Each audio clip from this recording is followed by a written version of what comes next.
ఈ రోజుల్లో ₹1,00,00,000 రెమ్యునరేషన్ అంటే చాలా సాధారణ విషయం అయిపోయింది. కొందరికి 200 కోట్లకు పైగా రెమ్యునరేషన్ ఇస్తున్నారు.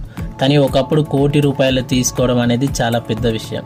మరి ఇండియాలో తొలిసారి ₹1,00,00,000 రెమ్యునరేషన్ తీసుకున్న హీరో ఎవరో తెలుసా? మరి ఆ హీరో ఎవరో తెలుసుకునే ముందు మీరు మన ఛానల్ని సబ్స్క్రైబ్ చేసుకోండి. ఒకవేళ ఆ హీరో మీకు ముందే తెలిస్తే అతని పేరు కామెంట్ చేయండి. సినిమా ఇండస్ట్రీలోకి కొందరు హీరోలు వస్తారు, చిన్న చిన్న సినిమాలు చేసి కెరియర్లో సెకండ్ ఇన్నింగ్ స్టార్ట్ చేస్తారు. కానీ కొందరు మాత్రమే దశాబ్దాల తరబడి కళామ తల్లికి సేవలు అందిస్తుంటారు. ఎలాంటి బ్యాక్గ్రౌండ్ లేకుండా అనామకుడిలా వచ్చి ఇండస్ట్రీలో ప్రభంజనం సృష్టించాడు. ఈ హీరో నటనకు, స్క్రీన్ ప్రజెన్స్కి, డాన్సింగ్ స్కిల్స్కి కేర్ ఆఫ్ అడ్రస్. 1978లో ప్రారంభమైన సినీ కెరియర్ ఇప్పటికీ కొనసాగుతుందంటే ఆయన కృషి, దృఢ సంకల్పం, సినిమాపై ఆయనకున్న ప్రేమ, ఆయన టాలెంట్ ఏంటిదో మనం అర్థం చేసుకోవచ్చు. అందుకే ఇండియాలో ఏ హీరోకు కూడా సాధ్యం కాని గిన్నిస్ వరల్డ్ రికార్డును సాధించి తెలుగు ఇండస్ట్రీకే గర్వకారణంగా మారాడు. ఆ హీరో ఎవరో కాదు, మెగాస్టార్ చిరంజీవి గారు. సాధారణ కానిస్టేబుల్ కుటుంబం నుంచి వచ్చి హీరోగా, సుప్రీం హీరోగా, మెగాస్టార్గా ఎదిగిన నటుడు చిరంజీవి. ఆంధ్రప్రదేశ్లోని మొగల్తూరులో జన్మించాడు. చిరంజీవి అసలు పేరు కొనిదెల శివశంకర వరప్రసాద్.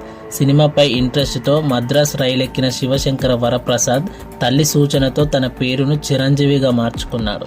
అలా పునాదిరాలు సినిమాతో సినీ ప్రస్తావన మొదలుపెట్టి రెండవ చిత్రమైన ప్రాణం ఖరీదుతో 1978లో ఇండస్ట్రీలోకి ఎంట్రీ ఇచ్చాడు. ఆ తరువాత మన ఊరి పాండవులు సినిమాతో చిరంజీవికి గుర్తింపు వచ్చింది. ఇక 1983లో వచ్చిన ఖైదీ సినిమాతో బాక్సాఫీస్ సక్సెస్తో పాటు స్టార్డమ్ని కూడా సంపాదించాడు. శుభలేఖ, విజేత సినిమాలతో కెరియర్ తొలినాళ్లలోనే సక్సెస్ ఫార్ములా కొనసాగించాడు. దాదాపు 2 దశాబ్దాల పాటు తెలుగు ఇండస్ట్రీని చిరంజీవి ఏలాడు. స్వయం కృషి, ప్రసివాడి ప్రాణం, రుద్రవీణ, యముడికి మొగుడు, జగదేక వీరుడు, అతిలోక సుందరి, కొండవీటి దొంగ, గ్యాంగ్ లీడర్, గరానా మొగుడు, హిట్లర్, ముఠా మేస్త్రి, స్నేహం కోసం, చూడాలని ఉంది, అన్నయ్య, ఇంద్ర, ఠాగూర్, శంకర్ దాదా ఎంబీబీఎస్ వంటి సినిమాలు చిరుకు మరపురాని సక్సెస్ అందించాయి. 1980s చివర్లో ఒకే ఏడాదిలో 14 హిట్లను సాధించి Indian cinema the new man mission అనే బిరుదును కూడా పొందాడు చిరంజీవి గారు.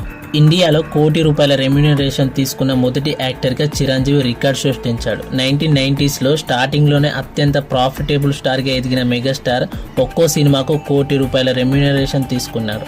అప్పటి వరకు బిగ్ బి అంటే అమితాబ్ బచ్చన్ కూడా ఇంత రెమ్యునరేషన్ తీసుకోలేదు. సినిమాలోకి ఎంట్రీ ఇచ్చాక ₹1,00,00,000 రెమ్యునరేషన్ తీసుకున్న రెండో నటుడుగా అమితాబ్ బచ్చన్ నిలిచాడు.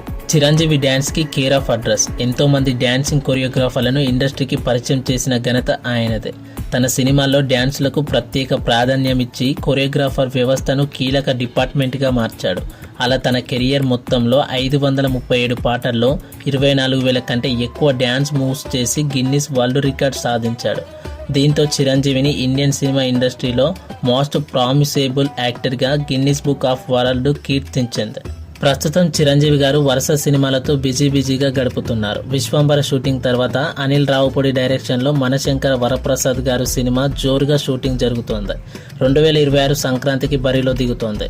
ఈ మూవీ తర్వాత చిరు దసరా ఫేమ్ శ్రీకాంత్ ఊదలతో యాక్షన్ థ్రిల్లర్ చేయనున్నాడు. ఫ్రెండ్స్, ఏ బ్యాక్గ్రౌండ్ లేకుండా సినిమా ఇండస్ట్రీలోకి వచ్చి సినిమా ఇండస్ట్రీకే రారాజుగా ఎదిగిన చిరంజీవి గారి లైఫ్ నేటి యంగ్స్టర్స్కి ఒక ఇన్స్పిరేషన్ అని చెప్పవచ్చు. ఇప్పటికీ కొత్త సినిమాలతో బిజీగా ఉన్నారు చిరంజీవి గారు. మరి మీరు కూడా చిరు ఫ్యాన్స్ అయితే మెగాస్టార్ అని కామెంట్ చేయండి. లైక్ చేయండి, షేర్ చేయండి. ఇలాంటి వీడియోస్ మిస్ కాకుండా ఉండడానికి మన ఛానల్ని సబ్స్క్రైబ్ చేసుకోండి. Thanks for watching.